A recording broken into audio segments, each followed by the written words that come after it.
Steph, so I've been doing a lot of thinking recently, and through that thinking I've come to a decision,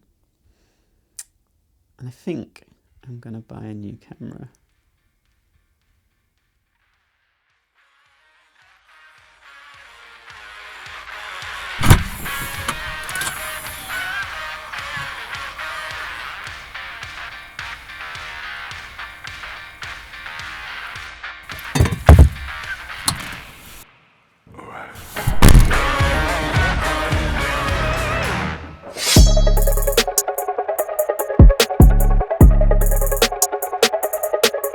Okay, so I had to launch a video about a new light from Cam Mackey and ZHIYUN with some overly dramatic skit in homage to the great man himself. It's the X100RGB, a tiny little 100 watt light with full RGB output. Obviously it's bicolor as well. So in this video we're going to look at a bunch of lighting breakdowns, so even if you're not that interested in the light itself, hopefully you'll learn something from watching that. This video is sponsored by ZHIYUN. It's not an independent product review, bear that in mind. It's more of a product showcase, showing you what you can do with it and giving you some inspiration for how I would use lights like this.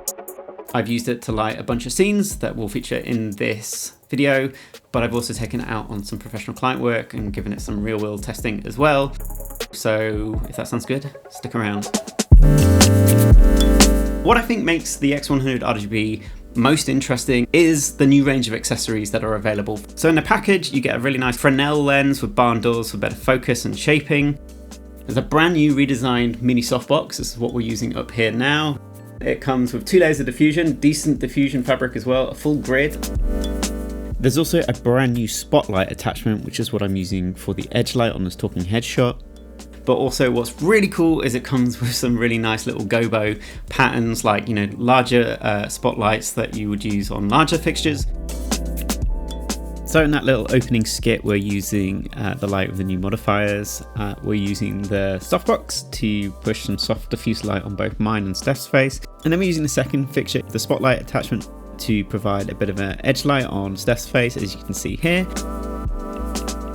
Well, for my shot, I used it for a backlight to light the hallway. And as you can see, very lazy, just balance the light on a bunch of old laundry and set the color temperature to 2500 Kelvin. And give a bit of color contrast in this shot. Although Steph's shot is rated at 5600 Kelvin in terms of light and camera because I have that nice big window in the shot, I pushed mine a little warmer, so the light is at 5000 Kelvin and the camera is at 6000 Kelvin. And that was just because sort of 5000 Kelvin was looking a little bit too harsh and sort of unmotivated, although because we don't see a window in my shot, I felt it looked a little bit more believable that we would get a mix of warmer tones with me at the back of the room. And then for this outdoor car shoot, we're using one of the X100RGBs and setting it to a punchy, bright, saturated red color and blasting it through a reflector dish and concentrating that on Steph to give you the sort of effects of the car tail lights illuminating Steph. We're sort of almost at night time and the street lights are coming on, so I've used that to sort of motivate a little edge light here, and we're using the new spotlight attachment to really concentrate the beam on the side of Steph's face, just to give her a little rim light. Especially you can see it here when she's turning around, and we've set that to a cool orange color, again to mimic tungsten-y street lights that you see in the background. So we're running both of them on batteries at around 100%. I found that you'll get around 20 minutes on the battery, and then obviously if you reduce the intensity of the output of the light, you'll get much better run times. A few weeks ago, I was back at my parents' helping them declutter their garage. I thought it would be a cool location to shoot in. Obviously, I live in quite a small apartment in London. I don't have a lot of outside space, so I wanted to set up a scene in this location to showcase these lights. They're obviously 100 watt lights, they're never going to compete with the sun, but we can definitely use them to help shape and augment that ambient light. Because they are so small, you can pretty much mount them anywhere, especially in places that you just couldn't fit more traditional fixtures in. And that makes them a lot more versatile, a lot more flexible, and when I'm working on my own to set up something like this, a lot easier to work with. So I wanted something moody, like some sort of murder mystery investigative thing with a character looking into a dark interior from a brighter outside. I wanted this to be motivated, by the natural light that's coming from outside. So this was a bit of a challenge, but eventually I landed on this. we've got Steph in the doorway. I positioned her and lit her so as to appear, you know, that she's being lit from the ambient light outside, not from any light source inside the garage. So we shot this on the Komodo and we used two lenses, the DZOFILM Arles, both the 40mm and the 75mm for the close-up. We're obviously balancing the camera to the ambient daylight, which means we are having to drag that exposure down a little bit. I exposed the camera for around ISO 400. We were shooting at around T4, I think, on the 40mm and around a T5.6 on the 75mm. So to get this look right, I've jammed the X100RGB right above Steph. Because it's so small in size, it's possible to butt it up right against that ceiling, which just wouldn't be possible for a larger fixture. Then I'm using the ZHIYUN Bones mount adapter, which allows me to then use a ZHIYUN reflector dish that I've got. And this just really helps to amplify and control the spill of the light, which I think is at around 100 or maybe just below. And I think it's set to around 5,600 Kelvin. So obviously we're balancing it to the daylight behind Steph. On its own, the setup would be a bit too harsh. So I need some way of diffusing it. So I've gone to using artificial silk just because it's really small and lightweight and easy to position and move around. So I boomed that in just below the lights, and I really like the way that this sort of diffusion looks on people's faces. It tends to warm the quality of the light up just a little bit as well. And you can see it here with and without the diffusion. It makes a huge difference. It obviously cuts about 1.5 stops of light, but with this 100 watt light we definitely have just enough output. But I also experimented with pushing a bit of light inside the garage so that the shadows weren't too underexposed.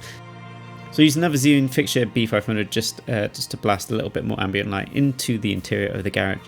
However, I like playing with the contrast and the deeper shadows, so I turned it right down and just tilted it a little bit more away for the final shot that I landed on. And then one of the most important bits is just playing around with the intensity of that key light. Remember, we want Steph to be sort of embedded in this naturally lit scene, making sure that she doesn't look too overlit.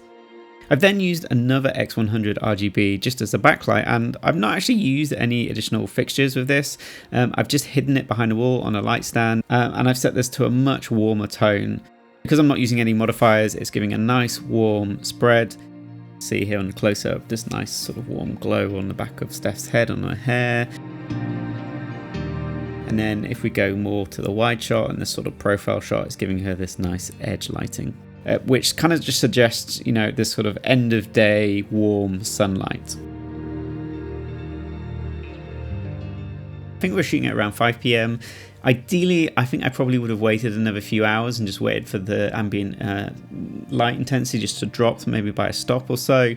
But I couldn't do it, I didn't have time. So as we've mentioned before on the channel, there are ways around this. If you do find you need to reduce the light output at the back of your shot, you can use stuff like Magic Mask in DaVinci Resolve just to bring down the background light, as long as you haven't overexposed it, just to match a little bit more and tie the scene together.